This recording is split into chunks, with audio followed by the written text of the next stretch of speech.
안녕하세요. 머니 다큐입니다. 자, 오늘 폭탄 맞은 제 계좌를 공개하면서 영상을 시작하도록 하겠습니다. 어제 영상에서 말씀드렸듯이 오늘의 폭등 이런 것들은 예상은 했었지만 이 정도로 강력할 줄은 몰랐던 거죠. 그래서 오늘 같은 경우는 이 곧버스에 물타기 하신 분들이 굉장히 많더라고요. 아주 큰일 났습니다.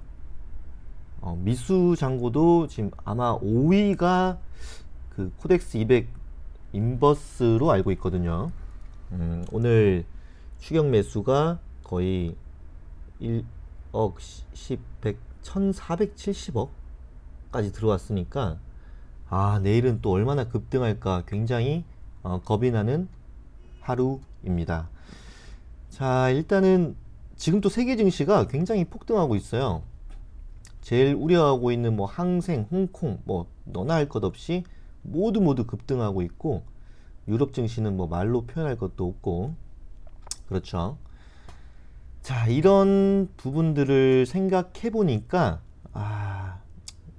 이런 것 같아요.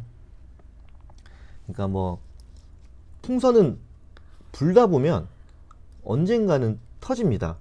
근데 이게 금융 위기라는 느낌, 기업들이 줄도산 이런 걸로 풍선이 터진 게 아니고 단순히 코로나 때문에 이게 터져버렸죠. 완전 박살이 났다가 어떻게 보면 이제 연준이 이거는 절대 터지지 않는 풍선이야, 한번 불어볼래? 라고 해서 불고 불어봤는데 정말 2019년도 우리가 이제 금융위기가 이 정도쯤에는 오지 않을까 정도의 사이즈만큼 풍선을 불어봤는데 정말 안 터지는 겁니다.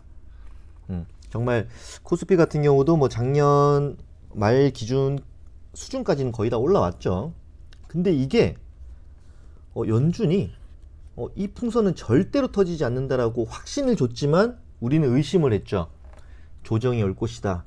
그래도 1400포인트에서 2000까지 올라왔는데 이제는 한 번쯤은 조정을 주겠지, 한 번쯤은 조정을 주겠지라고 했는데 결국 오늘 코스피가 급등하고 말았고, 앞으로 더 상승할 것 같은 분위기가 연출되고 있고, 제가 코스피 시장을 굉장히 안 좋게 보는 이유는 일단은 그 기업 이익률이 굉장히 좋지 않습니다. ROE가 3.9%밖에 안 돼요. 그 애플 같은 경우는 거의 한 5, 60%까지도 올라갔던 걸로 알고 있습니다. 최근 평균으로 따지면 30에서 한 40 정도 사이고요. 그러니까 주가가 굉장히 비싼 거죠. 근데 우리나라 기업은 기업 실적이 좋지 않은데 주가만 오르는, 그리고 2분기 실적은 더 안 좋아질 것인데 주가가 너무 많이 올라 버려서 저는 늘 폭락장을 기다렸던 거고, 아직까지도 제 그 의견은 변함이 없다 라고 주장하고 있는데, 이게 손실이 마이너스 20%가 넘어가니까 조금 좀 심장이 두근두근 하네요. 하지만 아직까지는 좀 더 가지고 있을 예정이고요. 근데 오늘 같은 경우는 정말 팔 뻔했어요. 손가락이 좀 많이 가더라고요. 오늘 또 제가 자주 보는 영상 815 머니톡에서 김기현 대표님께서 또 그림 하나 차트로 보여주시더라고요. 미국이라는 나라가 최대 실업률이 발생했을 때가 마이너스 15%. 요 구간, 잘 안 보이죠? 요 구간이 15%.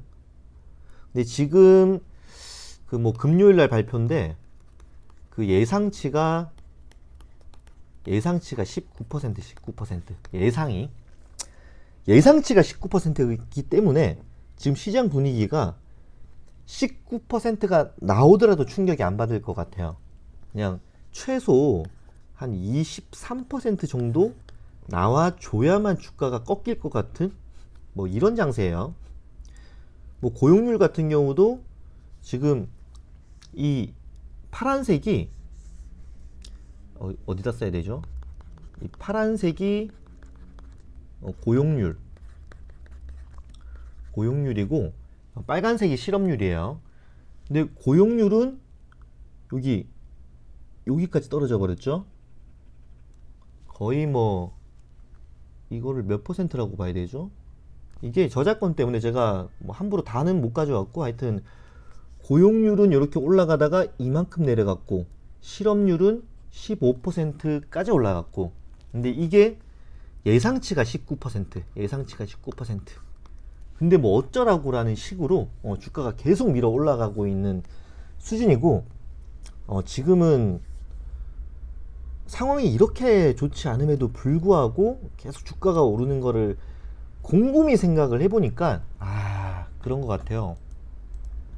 물론 연준이 절대로 터지지 않는 풍선이야 라고 이렇게 뭐 얘기해 준 것도 있고 하지만 실제로는 그렇죠.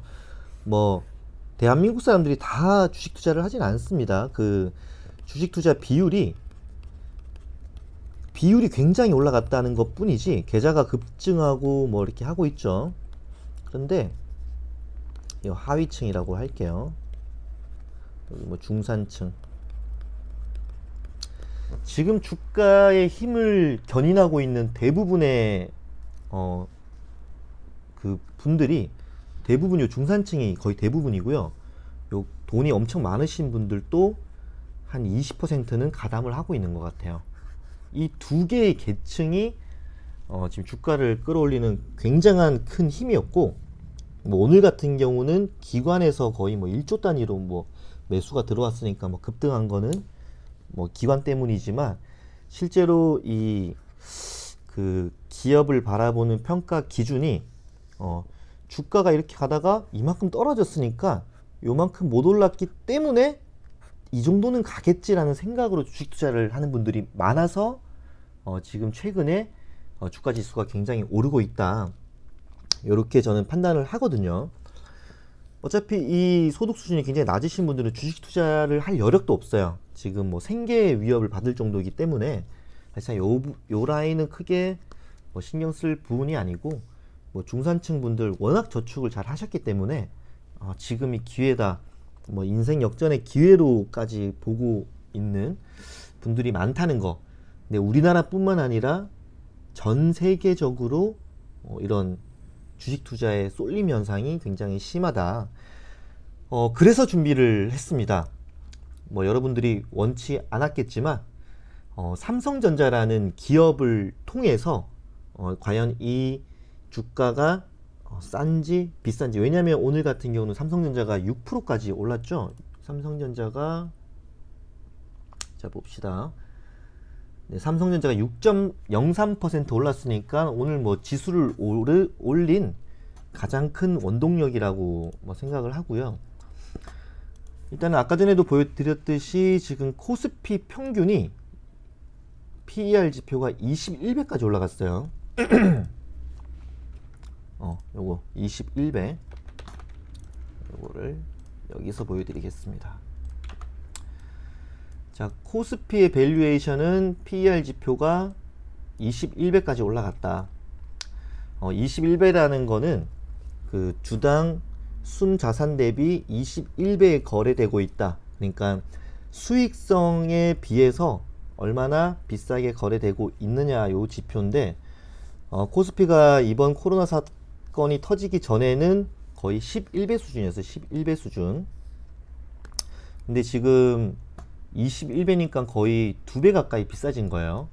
물론 PER이 올라간 거는 1분기 실적이 굉장히 안 좋아졌기 때문에 PER이 급등한 거는 사실이고, 근데 자산 가치를 봤을 때는 아직까지도 한국 주식은 매력적이다 라고 볼 수가 있습니다. 근데 지금 이 주식 투자 자금이 몰리는 이유는 이제 바닥은 다졌다, 앞으로 좋아질 일밖에 안 남았다라는 그 판단이 굉장히 강하기 때문에 자금이 계속 들어오고 있는 거죠. 자, 그럼 보겠습니다. 삼성전자의 그 최근 거의 뭐 10몇 년간의 PBR 지표, 요거는 자산 가치를 평가하는 거기 때문에 솔직히 뭐 이런 시장에서 볼 지표는 아니에요. 그래도 평균치를 한번 보면 좋을까봐 지금 한번 봤습니다. 그래서 보시면은 삼성전자는 PBR 지표가 1배 밑으로 떨어진 적은 거의 없어요.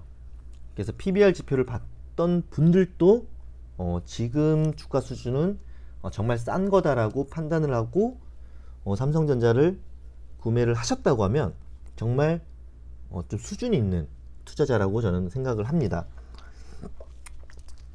근데 아직도 뭐 PBR 지표가 뭐 최고치인 2배 수준까지는 안 왔기 때문에,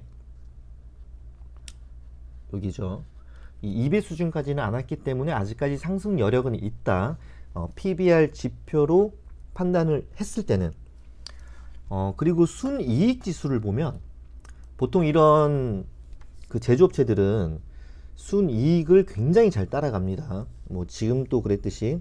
근데 최근 같은 경우를 보면 주가는 기대감으로 반등을 했지만 순이익은 굉장히 낮아졌다.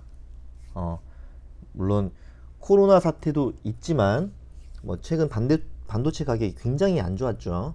근데 반도체 가격이 이제 바닥을 찍었고 올라가고 있는 추세고, 앞으로 이제 더 나빠질 거는 없다라는 기대감으로 인해서 뭐 오늘 급등했던 걸로 판단을 하는데, 그래서 제가 한번 보수적으로 이 삼성전자라는 주가에 대한 가격을 한번 매겨보도록 하겠습니다. 어쨌든 삼성전자가 최고 실적을 일으켰던 2018년도 기준에 주당 순이익이 6,000원이에요. 좋습니다. 물론 6,000원까지 갈 가능성은 거의 없어요. 뭐 이 반도체가 정말 대호황기를 맞지 않는 이상 6,000원까지 갈 일은 없지만, 그래도 6,000원으로 계산을 해보겠습니다.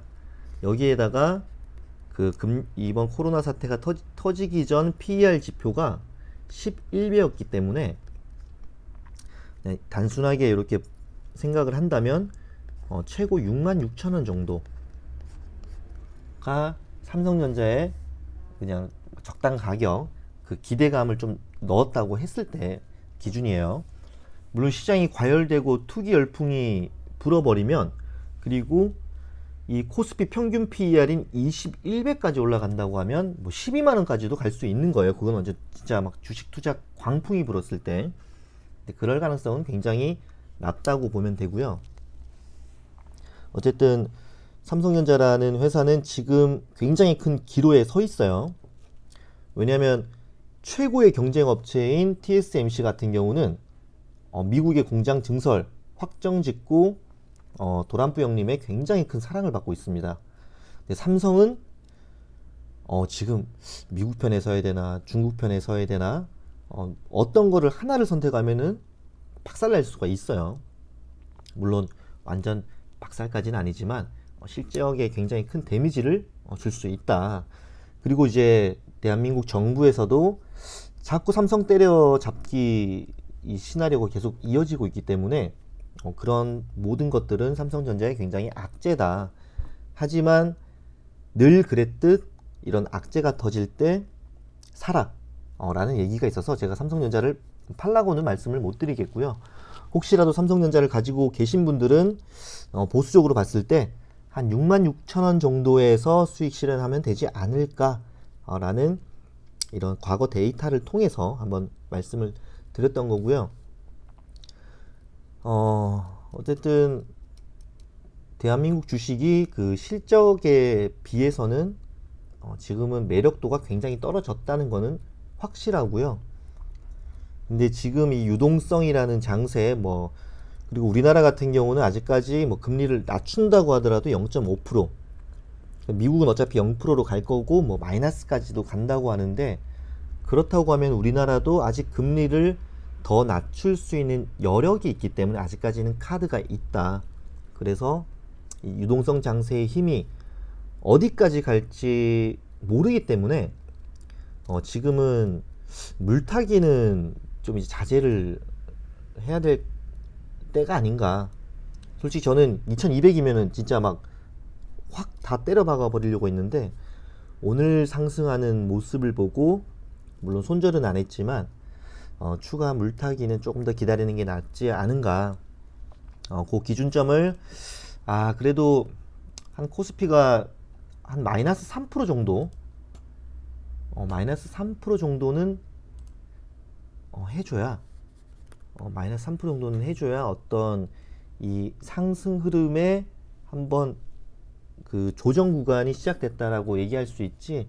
저번처럼 뭐 1점 몇 프로 하락한 걸로는 이제 귓동으로도 안 들어야 될 것 같은 그런 하루였습니다. 어쨌든 뭐 저랑 같이 계속 고버스를 홀딩하고 계시는 분들은 뭐 오늘 소주 한잔 하시고 내일은 HTS를 한 번 더 보지 마시고요. 도저히 안 되겠다, 뭐 내가 스트레스를 너무 많이 받는다라고 생각되시는 분들은 지금이라도 손절한 다음에 이제 마이너스 3% 정도 뜰 때까지 기다리셨다가 뭐 접근하는 것도 뭐 나쁘진 않은 것 같아요. 저는 일단 홀딩 할 건데, 그러니까 제 기분은 이거예요. 지금 다 왔다고 생각하는데 요 풍선이 지금 이만큼 커져서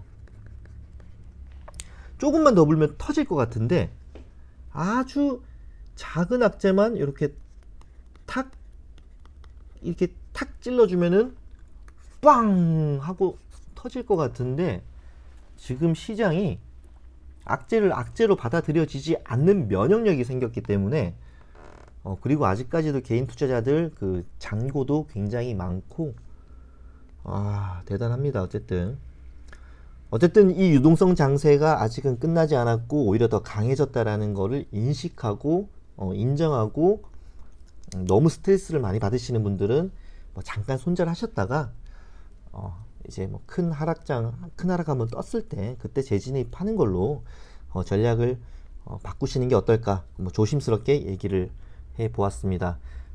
대신 저는 이렇게 무식하게 시장과 맞서서 유연성도 없이 유두리도 없이 고집 피웠을 때 어떤 참담한 결과가 있는지, 아니면은 뭐 수익을 내는지, 이런 것들을 여러분들에게 보여주기 위해서라도 저는 좀 더 버텨보도록 하겠습니다. 여러분들의 안심을 위해서 또 다른 악재가 있다고 하면 언제든지 영상 제작에 노력을 할 거고요.